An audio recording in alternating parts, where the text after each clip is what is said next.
এটা ବହୁତ କହିଲେଣି ଆଉ ନୂଆ ପ୍ରାଣ ଆସିବା ଦରକାର ନା ନୂଆ ଏଇଟା ଇଏ ଗୋଟେ ଏମିତି ଆମେ ପ୍ରକ୍ରିୟାରେ ଅଛୁ ଚଳଚ୍ଚିତ୍ର ହଉ ସାହିତ୍ୟ ହଉ କଳା ଜଗତରେ କ'ଣ ହୁଏ ନୂଆ ନୂଆ ଲୋକ ନୂଆ ନୂଆ କବି ନୂଆ ନୂଆ ସାହିତ୍ୟିକ ନୂଆ ନୂଆ କଳାକାର ଆସିବା ଦରକାର ଏବଂ ସମାଜ ପାଇଁ ବିଭିନ୍ନ ପ୍ରକାର ବିଭିନ୍ନ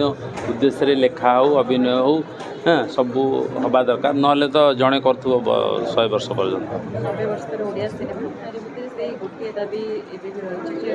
ସିନେମା ହଲ୍ କାହିଁ ସିନେମା ହଲ୍ ଏ କଥାକୁ ଗୁରୁତ୍ୱ କାହିଁକି ଦେଉନାହାନ୍ତି? ସିନେମା ହଲ୍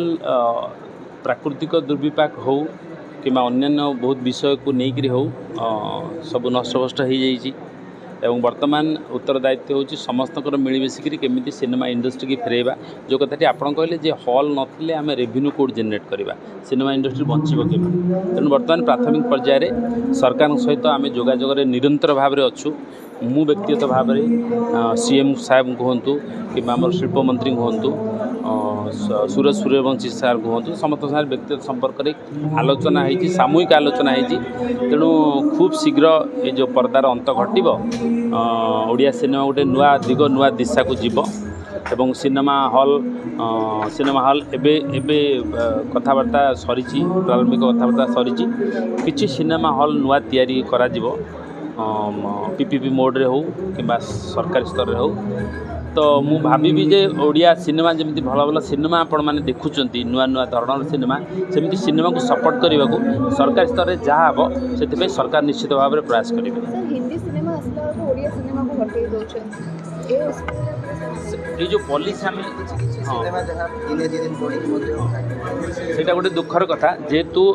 সেই যে মালিকানাটা বাহার লোক হাতের রয়েছে মল্টিপ্লেক্সটা বাহার লোক মানে বাহার লোক যেত হ্যান্ডেল করছেন তেমন তাকে আয়ত্ত আনিବାକୁ ହେଲେ ହଁ ନାଇଁ ସିନେମା ନାଇଁ ବର୍ତ୍ତମାନ ଦେଖନ୍ତୁ ମଲ୍ଟିପ୍ଲେକ୍ସ ଯେଉଁମାନେ ତାର ଓନରସିପ୍ ବାହାର ଲୋକ ସିଙ୍ଗଲ ସ୍କ୍ରିନ୍ର ବହୁତ କମ୍ ଲୋକ ଓଡ଼ିଆ ଅଛନ୍ତି ସିଙ୍ଗଲ ସ୍କ୍ରିନ୍ ବହୁତ ବନ୍ଦ ହେଇଗଲାଣି ତେଣୁ ସେଇ ଯେଉଁ ମଲ୍ଟିପ୍ଲେକ୍ସକୁ ଆମେ ଆଣିବା ପାଇଁ ତାଙ୍କ ପାଇଁ କିଛି ଗୋଟେ ମାନେ କ'ଣ ବିହିତ ପ୍ରତ୍ୟେକ ପଦକ୍ଷେପ ନେବାକୁ ହେଲେ ଆମକୁ ସରକାରଙ୍କ ସହିତ ଆଲୋଚନା କରିବାକୁ ପଡ଼ିବ ଏବଂ ଆଲୋଚନା ଆମେ କରିଛୁ ଏବଂ ସେଥିପାଇଁ ଏ ଯେଉଁ ଆମେ ଗୋଟେ ଡମି ନୀତି ପଲିସି ଗୋଟେ ଫିଲ୍ମ ପଲିସି ଆମେ କରିକି ସରକାରଙ୍କୁ ଦେଇଛୁ ଏବଂ ତର୍ଜମା ସରିଛି